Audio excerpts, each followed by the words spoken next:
আত্তাহিয়াতুর পিছনে এত সুন্দর একটি গল্প তা জানা ছিল না। আমার বিশ্বাস সবার ভালো লাগবে ইনশাল্লাহ। আত্তাহিয়াতু আসলেই অনেক গুরুত্বপূর্ণ একটি দোয়া। এই দোয়াটার পিছনের গল্পটা জানার পর সত্যি আমার হৃদয়টা অনেক কোমল হয়ে গেছে।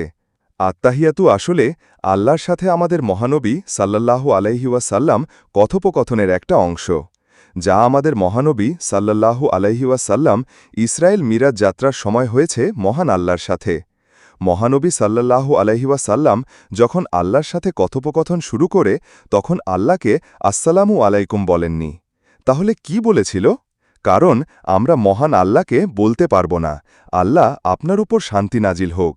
কারণ আল্লাহ নিজেই একমাত্র পৃথিবীর সকল শান্তির এবং রহমতের উৎপত্তিস্থল। মহানবী সাল্লাল্লাহু আলাইহি ওয়াসাল্লাম আল্লাহকে উদ্দেশ্য করে বলেছিলেন, আত্তাহিয়াতু লিল্লাহি ওয়াসসালাওয়াতু ওয়াত্তাইয়্যিবাতু, অর্থ যাবতীয় সম্মান, যাবতীয় উপাসনা ও যাবতীয় পবিত্র বিষয় আল্লাহর জন্য।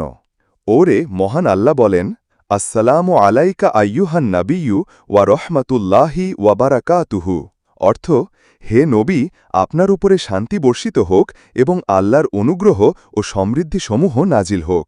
এতে মহানবী সাল্লাল্লাহু আলাইহি ওয়াসাল্লাম বলেন, আসসালামু আলাইনা ওয়া আলা ইবাদিল্লাহিস সলিহিন, অর্থ আল্লাহর সমৃদ্ধি শান্তি বর্ষিত হোক আমাদের ওপরে ও আল্লাহর সৎকর্মশীল বান্দাগণের ওপরে।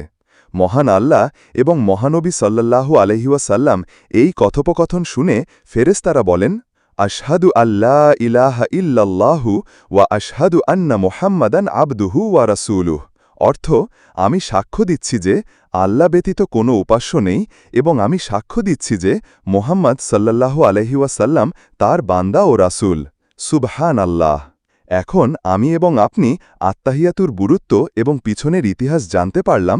এবার একটু চিন্তা করুন তো, এই ভিডিওটি যদি আপনার মাধ্যমে অন্যান্য মানুষেরাও জানে, তাহলে তারাও এই দোয়ার গুরুত্ব বুঝতে পারবে।